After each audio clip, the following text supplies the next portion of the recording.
வணக்கம் மக்களே. கண் திருஷ்டியை நீக்கும் ஜல தீபமும் வெண்கடுகு சாம்பிராணியும் எப்படி ஏற்றிருக்கோன்றத பார்க்கலாம் வாங்க.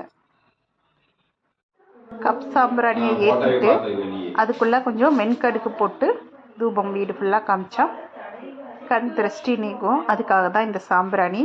அப்புறம் ஜல தீபம் எப்படி ஏற்றணுன்றத அடுத்து பார்க்கலாம் வாங்க.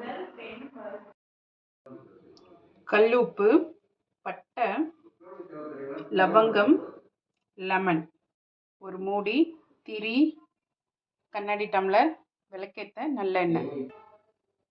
திரியை இப்படி உள்ளே போட்டு ரெடி பண்ணி வச்சுக்கணும். ஒரு மூடியில் பிளாஸ்டிக் மூடி எடுத்துட்டா ஈஸியாக இருக்கும். நீங்கள் ஃப்ளோட்டிங் திரி இருந்தால் அப்படியே யூஸ் பண்ணிக்கலாம். அட்டையில் யூஸ் பண்ணிங்கன்னா கொஞ்சம் கனமானதாக இருந்தால் தான் அது நல்லா மிதக்கும், ஏற்றுறதுக்கு வசதியாக இருக்கும்.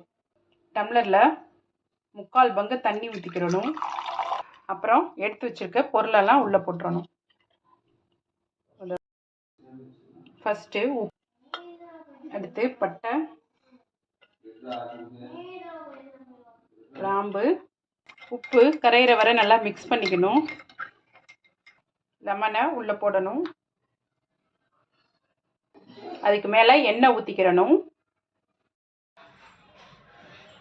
இப்போது விளக்கு ஏற்றிடலாம். நீங்களும் உங்கள் வீட்டில் இந்த ஜல தீபத்தையும் சாம்பிராணி தூபத்தையும் காட்டி உங்கள் கண் திருஷ்டியெல்லாம் துரத்தி லக்ஷ்மியின் கடாட்சம் பெருக வாழ்த்துக்கள். இந்த வீடியோ உங்களுக்கு பயனுள்ளதாக இருந்தால் லைக் பண்ணுங்கள், ஷேர் பண்ணுங்கள், கமெண்ட் பண்ணுங்கள். நன்றி, வணக்கம் மக்களே.